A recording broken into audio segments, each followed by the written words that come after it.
Okay, wonderful. Thank you so much for joining in on this important conversation today. Today, we are going to be talking about reproductive rights and the way that this affects employees in the workplace. So before we get started, we really encourage everyone to turn your cameras on. We want to be as connected as possible in this space. So please have your cameras on if you are joining live and have the video capability. It's a great way for us to feel connected. However, we realize that not everyone has that capability, and it's okay if you can't, but if you can, it is appreciated. Please note that this is being recorded and we'll be sending over an email with the link. Please utilize the chat. We know not everybody is comfortable coming off of the mic, which is fine. So please make sure that you are writing into the chat. And if you'd like to be anonymous, you can send me over something directly. And make sure that you're keeping up with us on social media. So we're at PowerToFly everywhere on social media. So definitely make sure that you check us out, especially on YouTube, and subscribe to our YouTube channel. So to get into our conversation today, I'm happy to share our incredible our incredible panelists here. So we have the wonderful Sienna Brown.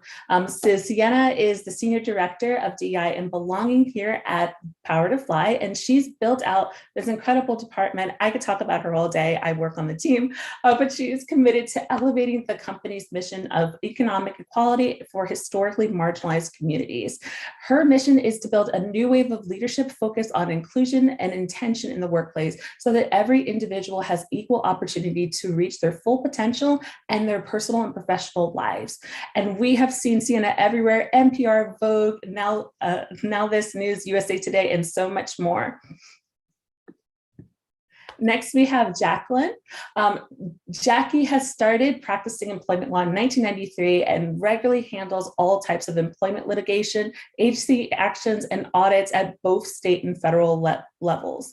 Along with the litigation side of her practice, Jackie advises clients on all areas of employment law with an eye to the impact on overall business operations.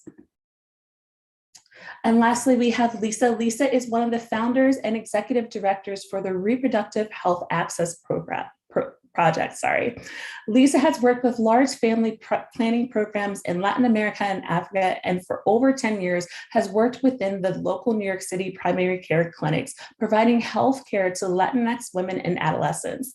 She has served on the board of the Association of Reproductive Health Professionals and is active within the American Public Health Association, having served as a co-chair of the association's abortion task force, is president of Latino Caucus, and is serving as a governing counselor for the population sexual and reproductive health sections. What an incredible team. Thank you all so much for being here with us today. So I would love to go ahead and kick off with some questions. So right now, people are having a hard time showing up as their whole selves. Oh, actually, let me back up a little bit here. My apologies, y'all. What can businesses do to be empathic to all affected? And what can employees do who are having a hard time showing up as their whole selves because of how scared and angry they can feel right now?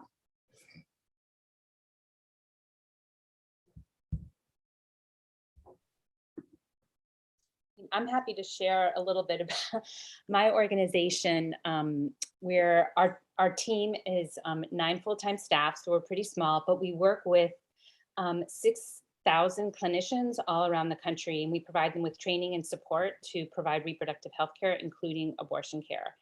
And I can just share with you a little bit about how we dealt with the leaked SCOTUS ruling.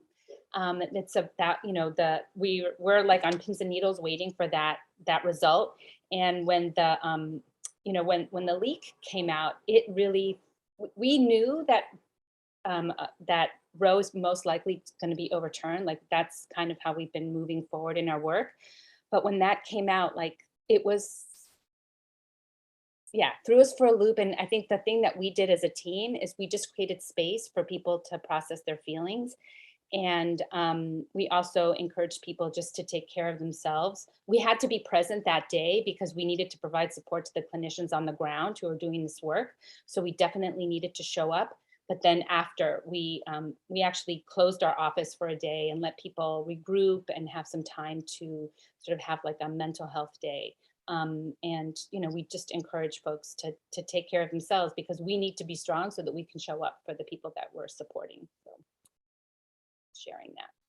Thank you so much for sharing that, Lisa, and what your office had been doing. Giving people that space is so essential. So thank you for sharing that. Any other thoughts on that? One of the issues that we've seen with different clients that I've worked with is that there are strong opinions on both sides. And so part of the challenge for most companies right now too is to how to make space for the discussions, but remind people that these discussions need to be respectful, and that, you have to, watch the language, don't be inflammatory. And, if you want to talk about this, I always remind people, this is a draft opinion. The way the Supreme Court works is this opinion could change dramatically before it's released. I think it's fairly unlikely, unfortunately, partly because it was released early, that the ultimate result is going to change. But how they get there, why they get there, what parameters are out there, I think could change. And I think the other piece that as an employer you can kind of enforce is the reminder, and it's at the end of the draft, that says, even with this result, they are not saying that abortion is illegal. They are saying we are leaving room here for the states and the federal government to legislate. So remind people that when the final decision is released, it doesn't mean abortion becomes illegal that second. It means that now the legislatures are going to have room to act. And so they need to think about that when they're voting, when they are talking to their legislatures, when they're doing those kinds of things. And so I think it's best to remind people, A, in the workplace, we need a reasoned discourse. We need to remember there's multiple opinions.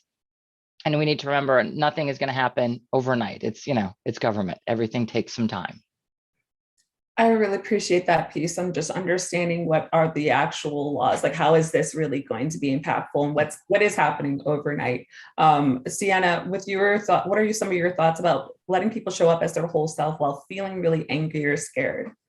Yeah, I love this. And just cheers to Lisa and Jacqueline, what both of you had shared as well. I think for us internally, something that we really had to think about was around 87% of our team identify as either woman or non-binary. So thinking about how does this impact folks either directly or indirectly, and going back to a little bit about what we were talking about behind the scenes of education of what does this actually mean, right? So what does this mean if there's a potential overturn, but what is the context behind it? And then also how can we support those folks as well? And so we did things like, number one, I'm really proud to say that we were able to roll out that we're reimbursing medical travel in case folks can't be able to have access in states, but then also thinking through creating those safe spaces and reminding folks that it's not about politics, it's about people, and it's how are we supporting one another in the ways that we can, because again, the conversations that we have, the education that we're trying to share with folks, really making sure that we're looking at the real problem and who it is that folks need to be supported. And going back to your original question, Noel, going back to your original question, Noel,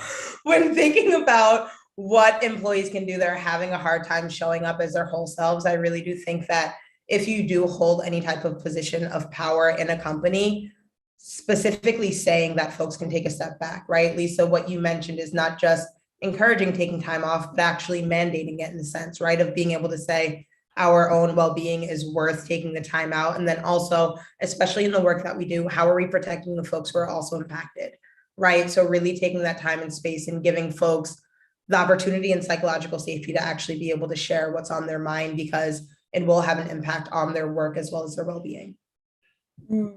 Absolutely. I would just add some onto that. When we have leaders who say that you can take some time for yourself if you need it, and they've really has shared the impacts on how this shows up, seeing leaders taking time for themselves gives people permission to do the same. So we love to see that show up from leaders. So another question here, conversations surrounding abortion and the rights of people with uteruses can often be politicized, and many of us are conditioned to stay away from hot topics at work. In what ways can we talk to our companies about what they can do to support women and people with uteruses without that fear of backlash?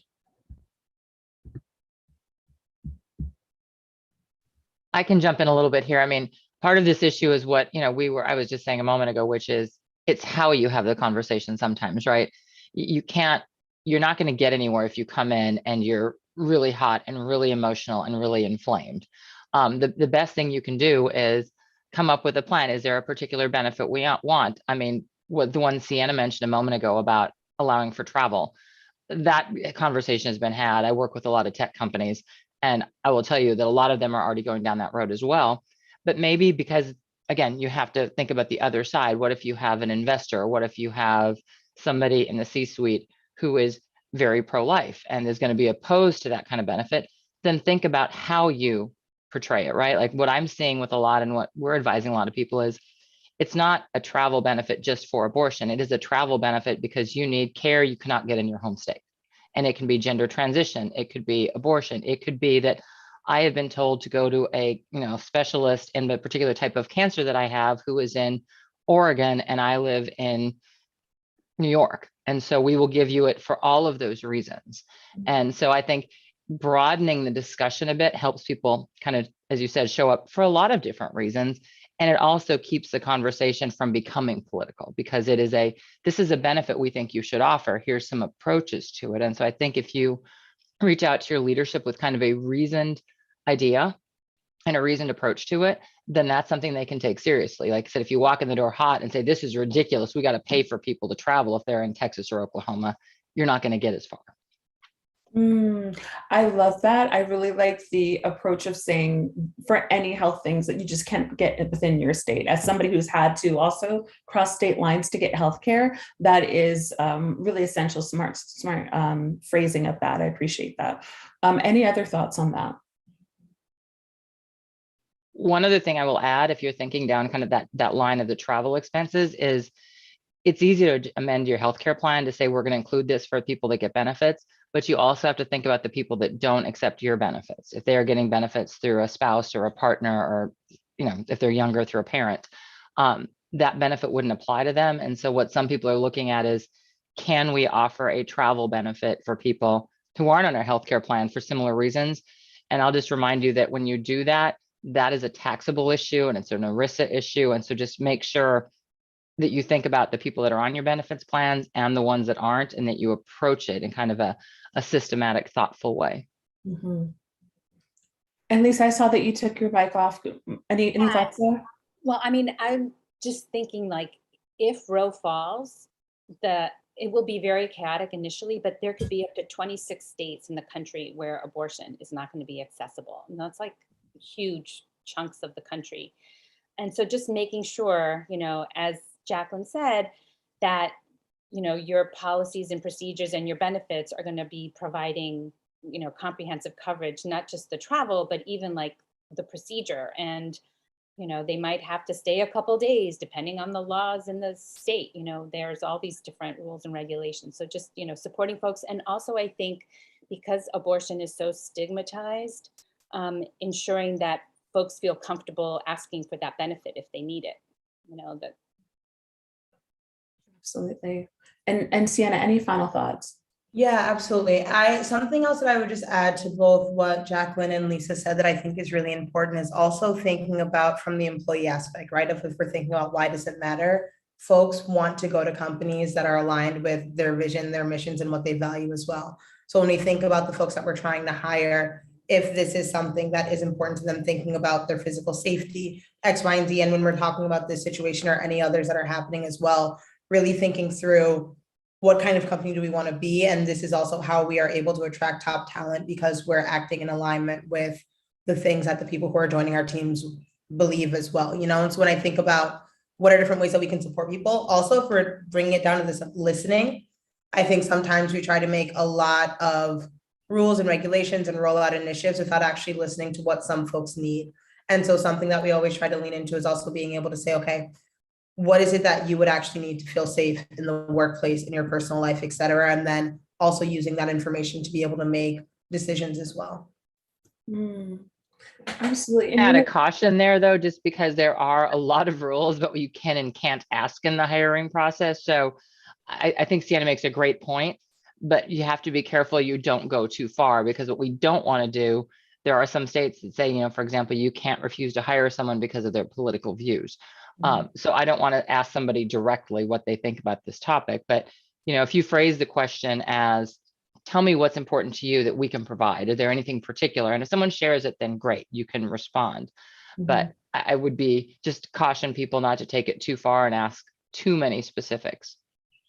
No, 100%. And then Jacqueline, also just to piggyback off of that, I'm thinking more of like folks who are already internally as well, right? So thinking like one-on-one conversations, where do you need support right now? But great call out. Yeah, and having it be wide open and kind of letting people share whatever that means to them is just going to be enlightening when we're doing the hiring. But when we're doing our one-on-ones as well, understanding where do you need support, it looks different and it gives people an opportunity to be as vulnerable as they feel comfortable being. So I think that having that approach there is essential.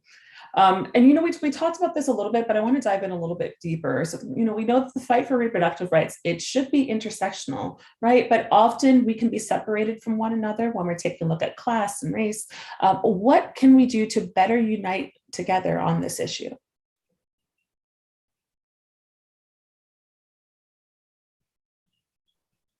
Our organization is a nonprofit and we're definitely mission driven. So we're super clear what we support.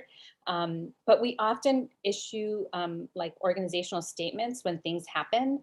And there's so many things happening in our world right now and everything is connected. And so when you're if your organization issues a statement, connect the dots for people so that like the gun violence that's happening in our country is connected to our reproductive rights, is connected to immigrant rights, is connected to all of our rights.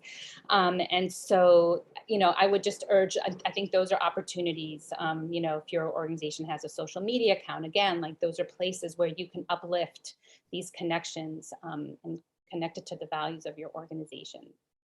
Yeah, absolutely. Because we can feel a lot of the time that these things are separated, but they're not. And when we can take a look at where those things intersect, I think that really helps us dive into the conversation where less people are left out there. Any other thoughts on this, Jackie or Sienna? I think it's part of my kind of finding balance, right? Sometimes you may not want to host a roundtable to talk about this because you're afraid that you may have some people that will make it a little more inflammatory. But, there's nothing wrong with providing links to people saying, we know this is a hot topic right now. We know this is really an important issue for a lot of people. Here are some resources where you can get information and where maybe you want to attend something like this. And so I think it is really kind of broad based. And I see a question in chat about, advising leadership to not talk about this. And in the short term is yes, I am right now because we don't have a final decision. And so I think if you start advising people as leadership right now and taking a stand, you're doing it in the dark because we don't know what the final decision is going to say. Like I said, I think we may end up with the same outcome, but how they get there is going to matter and how we approach it at the end of the day. And so what we're really advising leadership in the companies right now is to tell people that, look, we understand this is out there. We understand it's a concern and we hear you, but we as a company are not going to take a position on this until we see what the final decision is. But by the way, going ahead with the benefit and the travel benefit right now, as long as you broaden it, I'm 1,000% behind doing that. Mm-hmm. And that also seems like a way to mitigate risk if things change. So if you've already released a statement and things have pivoted in some way after, we've gone a little bit down the line, that statement may need to be adjusted, and that could leave a sour taste in some people's mouths, depending on what was shared. So I appreciate that call in, Jackie. Sienna, what are some of your thoughts about how we unite together on this issue? I love it. I mean, this is a really great conversation and starting point right here, right? Is like having conversations, bringing together different perspectives, and then also learning from one another as well. And so I think both Jackie and Lisa had mentioned this before, but I think when we're talking with others about it, just opening up space and actually actively listening, right? So not saying, okay, well, Lisa, I'm going to talk to you about this, but I have my thoughts on this, so I'm not actually going to be here, but instead being able to say, how are we actually learning and then understanding from one another together. And also self-education is something that I just really want to encourage all of us to do. I think it's very easy to read a couple of news articles and then think you have the full scope, but how are we consistently educating ourselves and then also bringing some of that insight into conversations with others as well? Yeah, absolutely. I think that's a good rule of thumb whenever anything happens, especially that deeply impacts anyone of any identity.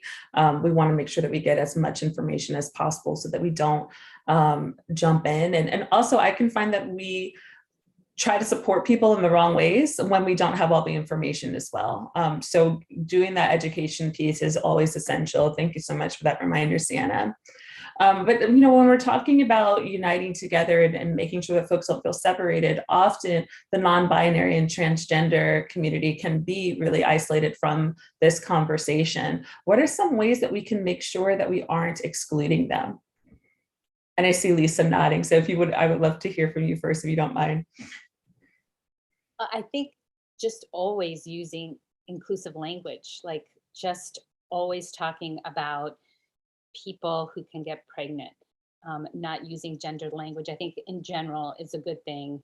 And I think, again, connecting the issues, connecting our bodily autonomy, connecting our reproductive rights, and there's a whole host of things, including gender affirming care, fertility care, prenatal care, contraceptive care, abortion care, sexual and reproductive health care, STD care. Like, it's a whole group of things that we can talk about in terms of our sexual and reproductive health care. And I think if we do it in an inclusive way, it brings people along. Absolutely.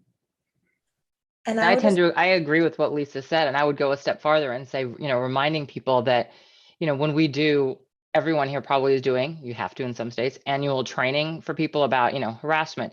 One of the things I always include when I do that is a section that reminds people that, when we talk about harassment, we're talking about diversity and inclusion. It's not just diversity, it's inclusion. And some of the things that Lisa's saying, which is respecting identity, respecting pronouns, reminding people to do those things, and reminding them that it is not okay to treat people differently that do, identify in a way that maybe you as an individual aren't comfortable with, means it's time for you to start getting comfortable with it.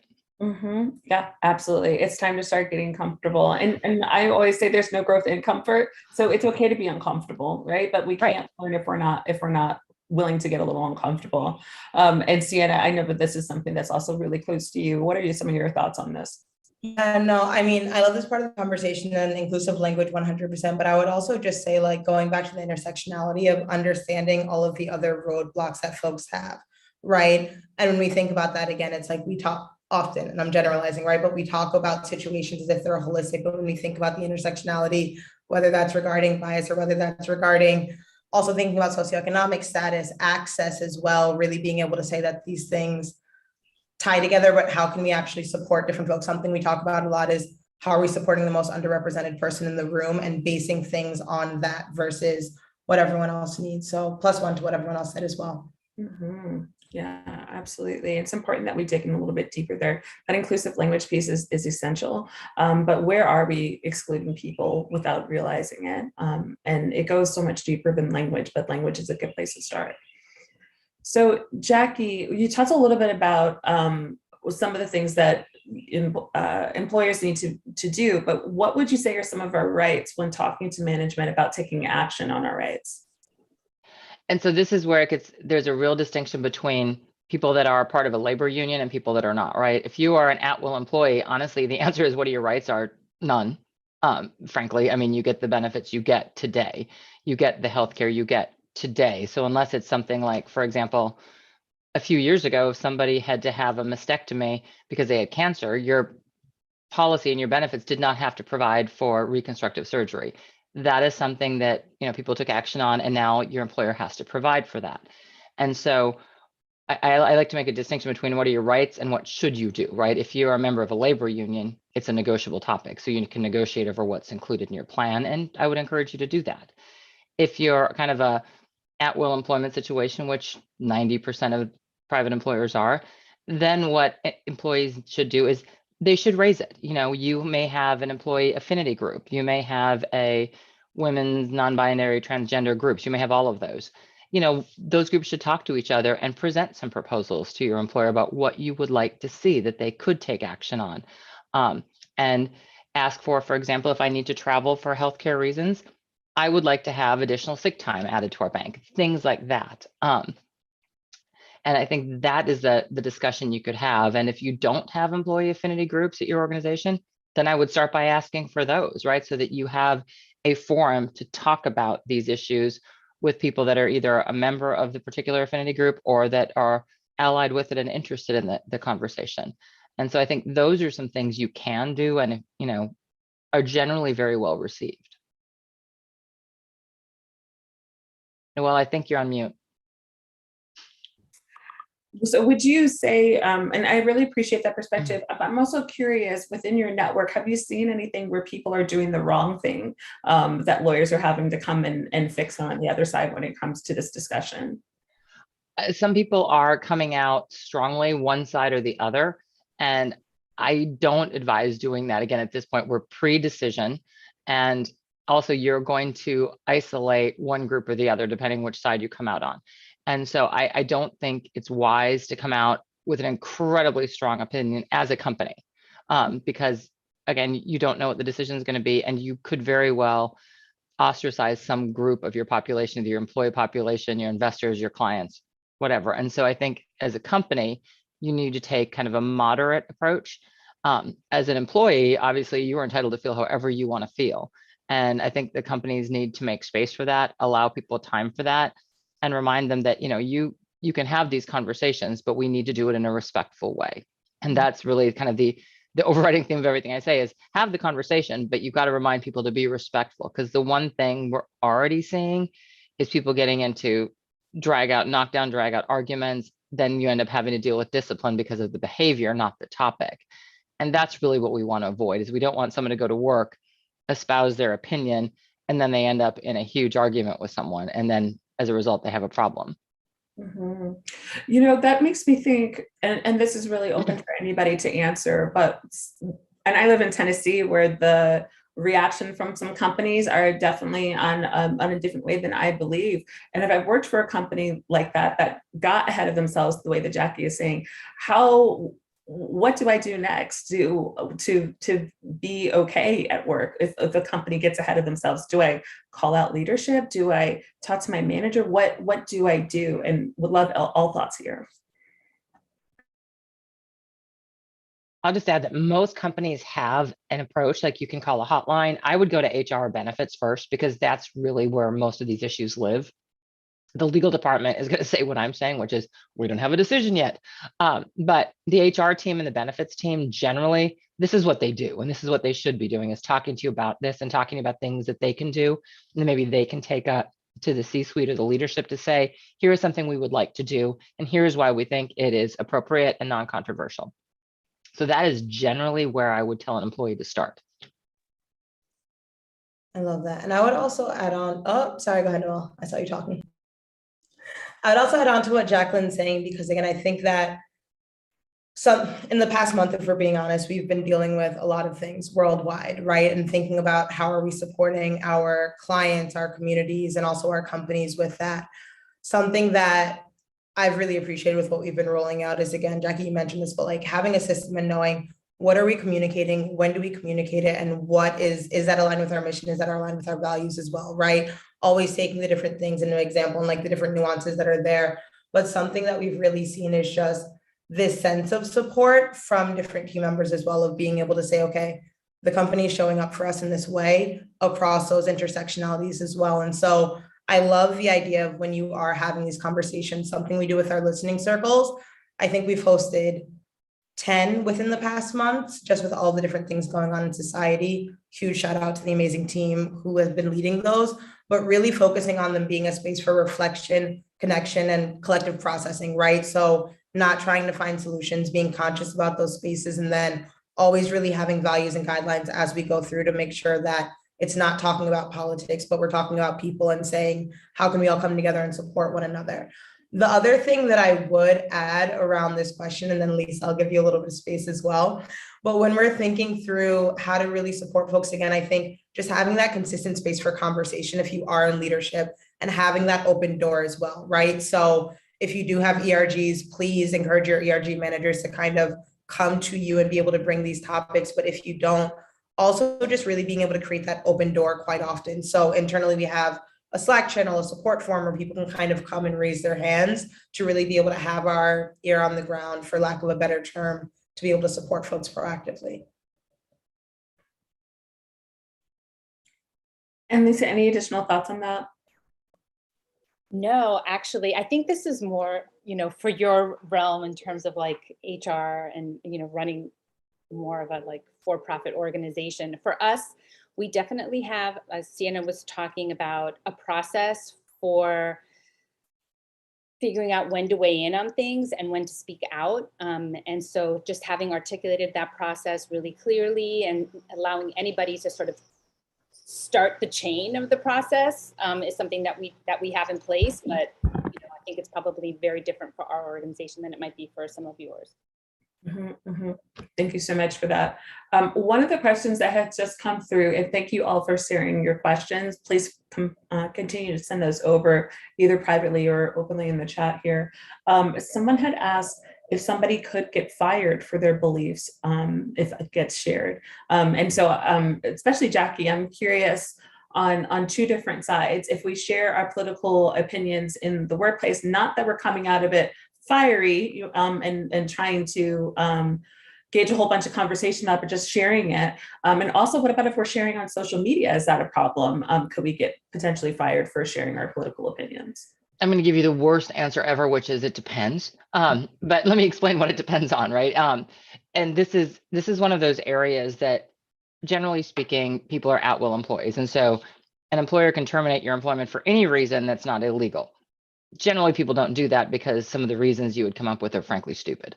But can we terminate people for their political views? Generally, the answer is no. And I think if somebody came out on the issue and said, I have strong feelings about abortion rights, it might very easily become a Title VII issue, because you'd say, you're terminating me because I have this particular belief, which is generally, and I understand the issue with transgender employees, but it's generally a women's issue. So I would say it was a gender discrimination issue if you terminated someone because of their strong opinion. And in particular states, that is going to get a lot more traction than it would in others. But I think if you terminated someone for that belief, absolutely, you would have a problem on your hands as a company. And so I think as an employee, you shouldn't be worried about stating your position without that alone being the basis for decision making. Same on social media, really. The only way that I could see someone getting in trouble for posting on social media about their views on the topic is if they posted it as if it were on behalf of the company. That is when I see people go too far. Let's say that I am the vice president of human resources and I post a rant on LinkedIn about the Supreme Court decision because I'm not happy with it. If I have posted that and it appears as if I'm posting it on behalf of the company as a spokesperson, that's not okay if I haven't gotten the company's approval to do that. So I always just remind people, when you're going to post on social media, if that particular account also ties to your company, make sure you say, this is my personal opinion, or I'm not speaking on behalf of the company, but, and then say what you would like to say. As long as you do that, really, what you say on social media is very well protected right now. And one of the things that I would add to that, I used to, in a past life, I was a career coach, and we would talk a lot about social media. And I would let people know, no matter what, you're representing your company, because we live in a world where people will do a search and see, oh, this person said this, and they see it, let me take a look, and I see that they work for this company. So while I'm not saying don't share your opinions, because our opinions are really important, it's like being really mindful in what you're sharing. So being really angry makes a lot of sense. All feelings are valid, but if those feelings that you want to share are violent, that's something that could be screenshotted and sent over to an employer, and that may lead to something. I'm not going to, and Jackie's the expert in what legal actions can happen there, but we have seen that turn negative for some people. We just want to be really smart about what we're sharing on social media for that reason. There was a decision fairly recently in the last few months that came out, and it was a really unfortunate series of posts that came out about Black Lives Matter after the George Floyd incident. And there was an employee on there that, again, he had a position at the company, his social media account identified him through the company's name and everything else. And he went on a rant that, basically was very opposed to BLM. And some of the statements got, in my opinion, pretty racist. He was fired for it. Appropriately, again, I think. He sued for wrongful termination, claiming violation of his First Amendment rights and all of these things because he had posted it on social media. And this was one where the New Jersey court said, you know what, you went too far, you tied yourself to the company, so the termination is okay. And then just reminded him that, you don't have First Amendment rights as a private employee. That's public only. So only the government can really violate your First Amendment rights. So I always remind people of that. It's just, you can say what you want, just don't go too far. This got really fiery and really inappropriate. And he was tying himself to the company as an employee when he did it. Yeah, absolutely. Even if being fired isn't what's on the table, everyone should be really mindful of what is going to be screenshotted. Like you really don't know. So be smart in what you share, especially when it comes to feelings that are, very fiery or really angry. Another question that has come through: when Roe falls, what do you think the impact will be on it says the female workforce, but I would say for anybody with a uterus, what do you feel like the impact will be on the workforce overall? So any opinions on that, welcome here. Well, and I will just start out by saying, and I think Greta called this out in the chat, a lot of people haven't really read Roe versus Wade. It came out in 1973. And at the time that it came out, I always remind people that what Roe tried to do was really balance, at the time, a woman's constitutional right back in 1973 versus the fetus's rights. And where it really landed was, until a fetus became viable based on medical science at the time, it had no rights, and the woman had a right to do what she wanted. That was how we all ended up with this kind of 12-week idea. And I think where Texas really started to go was medical science has advanced in the last 49 years. And Oklahoma has taken it to a whole nother level now. And so, I think when we talk about the decision coming out, again, I think it's, well, theoretically, one of the justices could change their position and we wouldn't have an overturning. I think that's, again, unlikely, because now if they did, it's going to look like they bowed to public pressure. So I think we're going to see that decision overturned. What's going to happen then is immediately you're going to have the status quo. Texas and Oklahoma will stay where Texas and Oklahoma are, and other states are likely to start the legislative process. But the other thing that can happen is the federal government and the Biden administration could pass a federal law on this topic because of the Interstate Commerce Clause. Medical care crosses state lines. We talk about that.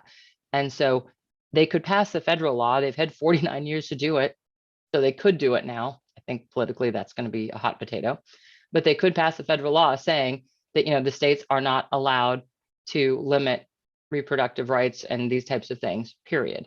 I think what you're going to see, is my very long-winded way of saying, is a lot of action at the legislative levels, both federally, state, and potentially even locally. You might see some county and cities trying to do things.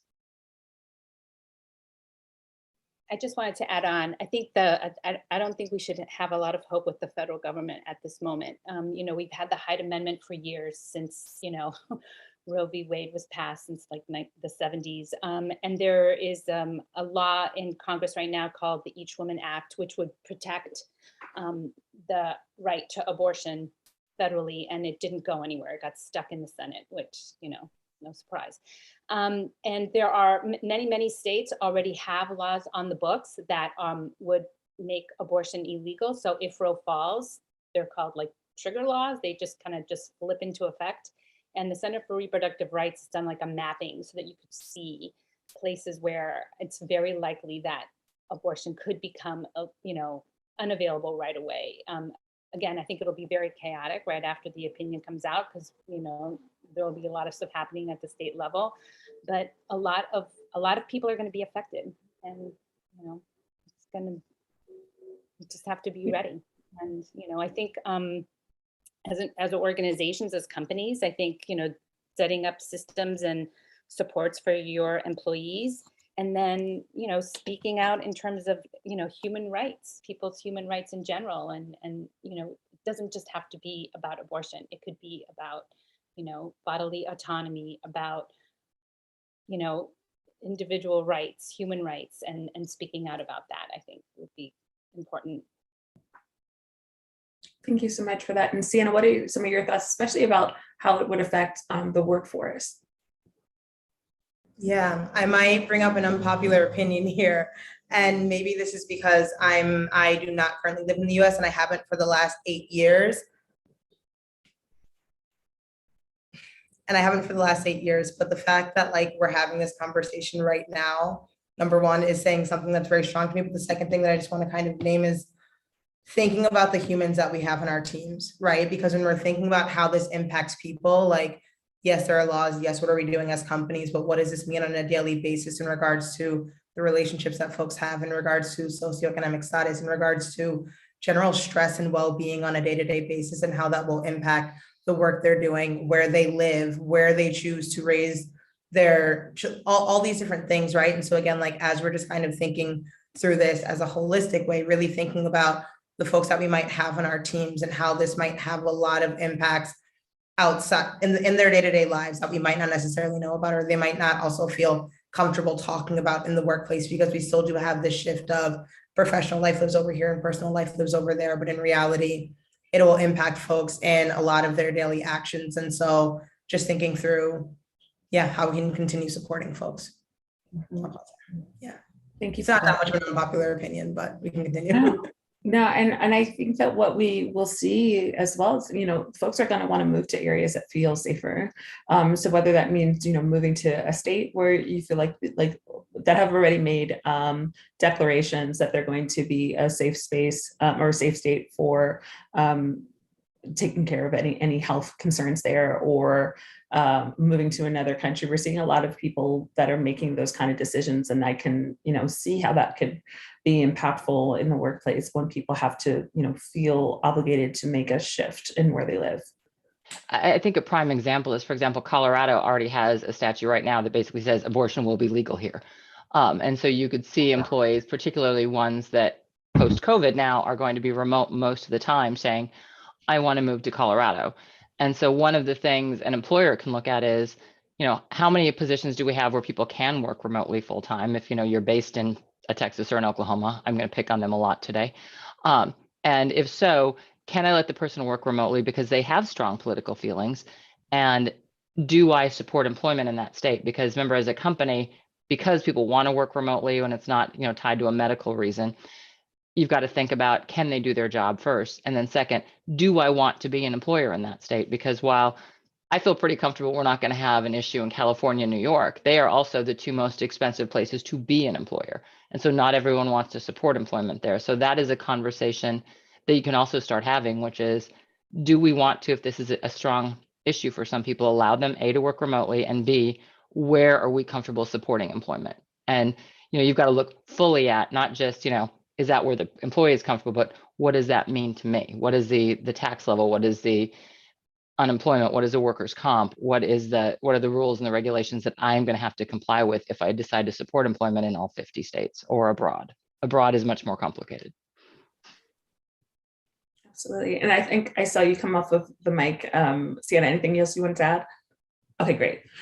So a question here I have for Lisa. Along with your organization, how can we tell what is the best reproductive right organizations to donate to? And what is, and there's more to that question, but I'm going to leave that there. Where should we be donating our money? That's such a great question. And there's so many really good organizations. And I think that the issue is being fought at so many levels. Hold on, garbage truck right outside my window. There's organizations that are fighting for our rights, like the Center for Reproductive Rights, the ACLU. There's an organization called If, When, How that protects individuals who are accessing abortion care and also clinicians who are providing abortion care. Those are all really good organizations with, that provide great services and that are fighting the battles in court. And then there are organizations that are providing practical supports to people who need abortion. I would lift up the National Network of Abortion Funds. That's a national organization that does grassroots fundraising that provides resources and support to people who need abortion care and maybe don't have the funds to cover it. And I can put a link to them in the chat. So I would say those right now, I think would be probably the best places because they're going to be, fighting for the laws and also protecting the people on the ground who need the care. Thank you for sharing that. And that made me kind of lead into another place. It's a darker place, but I think it's important that we go there. There have been some organizations in Texas and Oklahoma who have already said that if their employees get an abortion, that they would be, on the line for some kind of a disciplinary action. That's scary, obviously, for people who are in that sort of a position. What advice would we give to anybody who needs to have access and needs to go across state lines that may feel really scared about people finding out?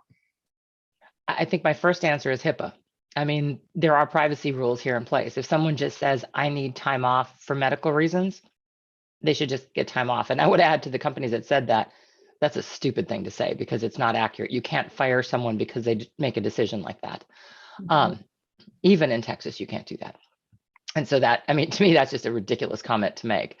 But I think part of it is if people may just not want to share why they're going to get healthcare, right? This is a personal decision that people make.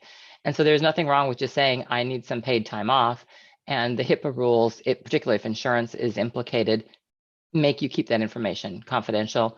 If insurance isn't implicated, HIPAA doesn't apply. But the only person who needs to know that you need time off is whoever at the company has to approve the time off. And all I would say to them is I'm going for a medical procedure, period. If you have the sick time available, if you're asking for additional time, you may have to give more detail. But I would stress that it should be confidential and you should ask for it to be confidential. And I wouldn't go to a manager with that. I would go directly to your HR benefits person. Yeah, absolutely. And I'm seeing Greta saying that this is a federal civil rights violation. They'll get sued federally. Absolutely. But I think what's important here is that once it's said, it can't be taken back and there's still fear that can happen. So people aren't always looking at, well, you know, they're going to need to make sure that they follow the law. Am I going to be ostracized from my teammates if this comes out? Am I going to not feel psychologically safe if anybody finds out? Like that's something that real concerns that people have, even if they end up staying with the organization because they can't be fired. So, you know, hopeful that companies don't make that kind of mistake, but reading a few articles with it were like huge red flags. And I'm not afraid to say, you know, seeking other opportunities if you are able to. I know that that's a privilege. Not everyone is in an area where they can do that. But if it's in a place where you're feeling psychologically unsafe, it is worth taking a look and seeing what else might be out there for you. And take a look at PowerToFly. We have plenty of opportunities that are on our website. So would welcome people to take a look at that. Just, you know, a little plug, but an important plug at that.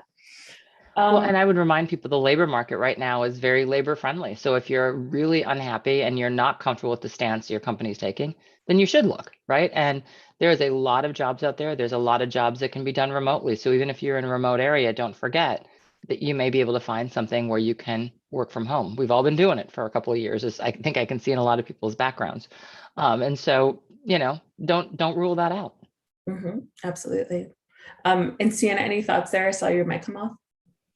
Yeah, no, just something I wanted to share was also just like reminding for those of us who might be watching this chat afterwards, or those who might be employees who are watching as well, again, that like there are a lot of opportunities out there of companies that do support what folks need, you know? So I know sometimes the job market is crazy right now, but as you're doing that research, search for companies that are aligned with the missions that you have, aligned with the values. And that also, I think, seeing how companies react as well in times like this gives you a really great insight of if companies are talking the talk or walking the walk, you know? So as you are doing that research, really digging in and doing and figuring out where companies align and if that's a place where you want to be. Absolutely. Understanding that you align with the company's values is so critical, especially in this sort of a labor market right now where there's more opportunity. Having that in consideration. And remember, when you're interviewing people that when you're being interviewed, you're interviewing them as well. So ask some questions about their values. I think that's essential. So I know that we have 10 minutes left, but I feel like we can really spend some time on this question. Where do we go from here? What are the next steps in making this fight?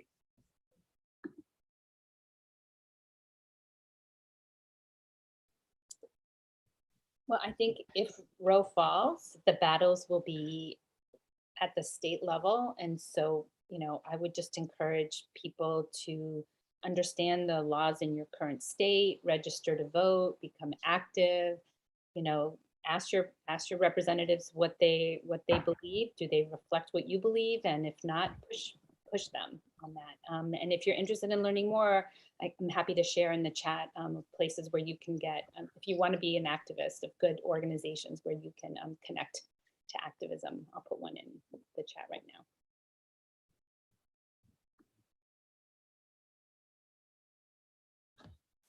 Any additional thoughts on continuing this fight? And I have some more thoughts on that, but just wanted to give some space.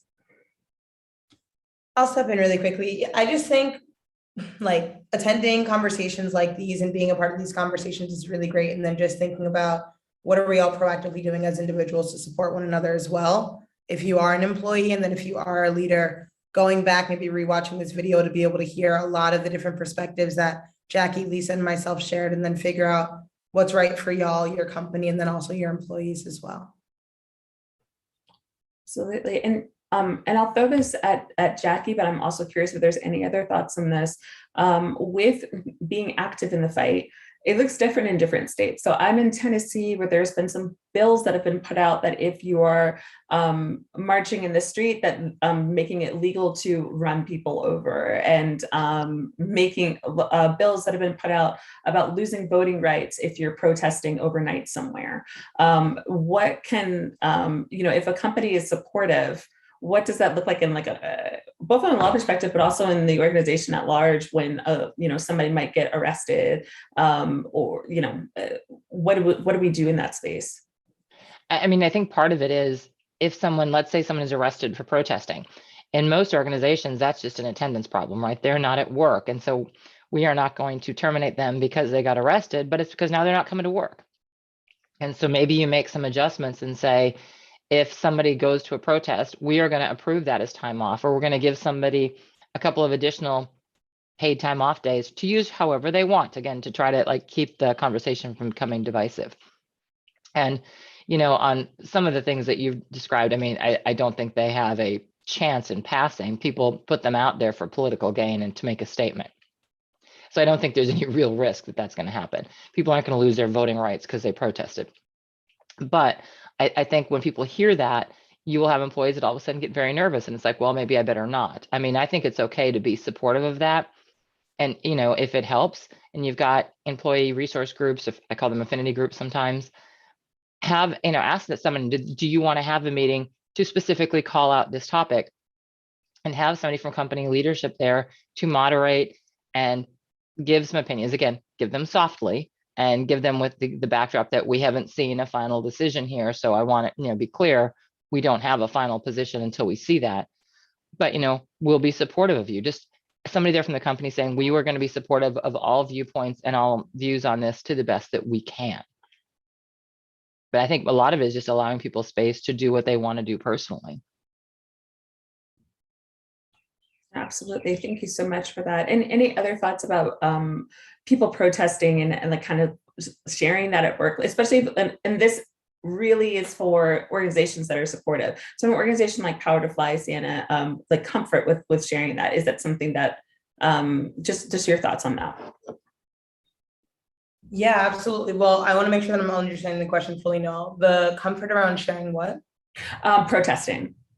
Yeah. I mean, I think, again, this goes back to what we were talking about before about the company that you choose to work for, right? Because each company has a different stance, and then sometimes those stances change when different things happen in society. Sometimes they stay consistent, etc. If I'm being honest, we all have differences with what we share in our personal lives and what we share in our professional lives as well, right? Will you go and maybe post that on a random channel? Maybe if you feel like there is a psychologically safe space in the company where that won't have a negative impact on you, right? But again, something that I would say is, as an employee, think of yourself first and what you need, right? And what you feel comfortable sharing. And then from there, being able to say, okay, well, if so or if not, is this a place that I want to be at? And then also, what support do I feel like I need in moments like that as well? And plus one to everything that Jackie said on the legal aspect, I was taking notes to be able to see how we can support as well.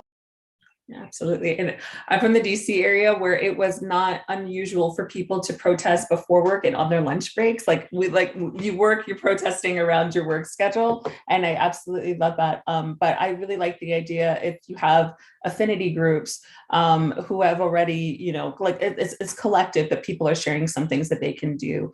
If you are close to one another, letting them know about an event that's happening, I think is really powerful. One other thing I would add to that, my brain finally clicked back in. I apologize, y'all. One other thing I would add to that I really love that we do at PowerToFly is we have unlimited time off, right? And so we have unlimited PTO that folks can use as they need, when they please, etc.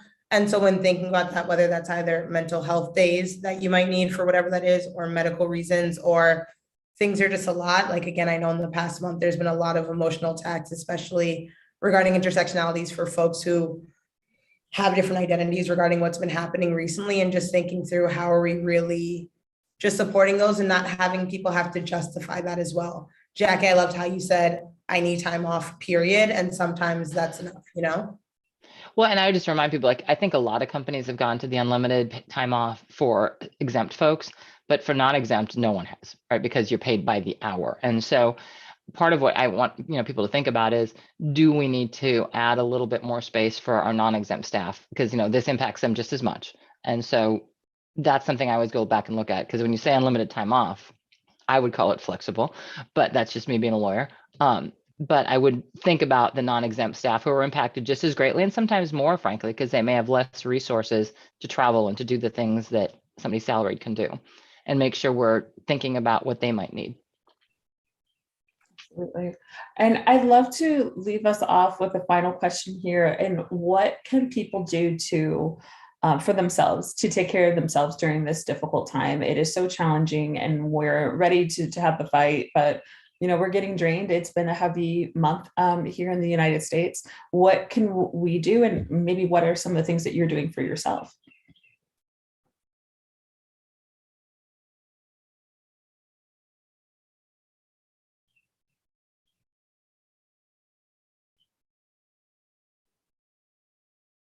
I can just tell you what we're doing in my organization is we're really prioritizing mental health. We're improving our mental health services. Our health insurance doesn't have great mental health coverage, so we increased our FSA, what we give to employees, so that they can cover it on their own and go out of network, because the network that we have isn't that great.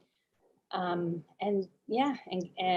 we're looking at closing our office on Fridays starting in the summer, so that people have like an extra day downtime. And then for myself personally, I exercise, I go to therapy, and I'm crocheting, and I have a dog. And I think I just try to talk to people who are like-minded and just process all the stuff. I mean, there's only so much you can do. And sometimes I just don't read the paper. I just can't look at social media. I just have that day where it's quiet, because it's too much. Yes, and I see Rob said the same thing here, that limiting the news as much as possible is one of the best things I think that we can do for our mental health when it becomes just too much. Sienna, any thoughts there? Yeah, for sure. I mean, for me, something that I always try to, and you can keep me honest here, but for the team is also just like letting folks actually take time to identify what they need, and then just like mentioning that openly, right? Because again, everyone reacts to things in different ways and needs different things. And so just always keeping that open line of communication. For myself personally, actually a step back at PowerToFly, something that we are looking into and that we have done is, again, just creating those supportive spaces for listening circles to have conversations around hard topics and to really just come together. But on a personal note, this protecting my peace, essentially, especially with all the different things that are going on and how it impacts so many people, it's draining. But saying, how can we find little moments of joy and figuring out what is your own personal journey to? Noelle, you mentioned like the fight, but what does that look like for you, right? What are the things that you need with that? And Jackie, over to you, because we have 1 minute left. I'll talk really fast. I'll only take 20 seconds, which, like, on a personal perspective, I've got 2 big dogs. I go running, I talk to my dogs. If they talk back, then I'll worry. But I think, the other side of it, I always remind people is, don't live in an echo chamber, because sometimes when you only talk to people that are like-minded, or you only watch one news channel, you only hear one viewpoint, and then people start to get angry, because that's what happens, is it ratchets up. Listen to all sides of the equation, and then really think about, hey, maybe some people that don't agree with me, that doesn't mean they're an irrational bad human being. It means that they disagree with me on this. And I always try to remind people, back when, I'll age myself a bit, but back when I was younger, remember we had political parties that actually talked to each other and got to consensus? That doesn't seem to exist anymore. But I think that's possible, again, if people stop living in an echo chamber, listen to both sides, and remember that opinions can diverge without people being insane or wrong. They just can diverge sometimes. Yeah, Absolutely. And I would just finish with saying, kind of echoing off of what Sienna was saying, when other people are sharing that they're having a really challenging time, ask them what can be done to help protect their peace, whether you can step in to support them, regardless of what role you're in. There's ways that we can help people do that if we're in a more of an ally sort of a position, what's been challenging. So I just want to thank everyone so much for your time, everyone who participated in our incredible panel. I think this was a really powerful discussion, and I hope that this gives people a little bit more hope and a little bit more fight. Wishing everybody a wonderful rest of your week. We appreciate you. Thanks, everyone. Goodbye.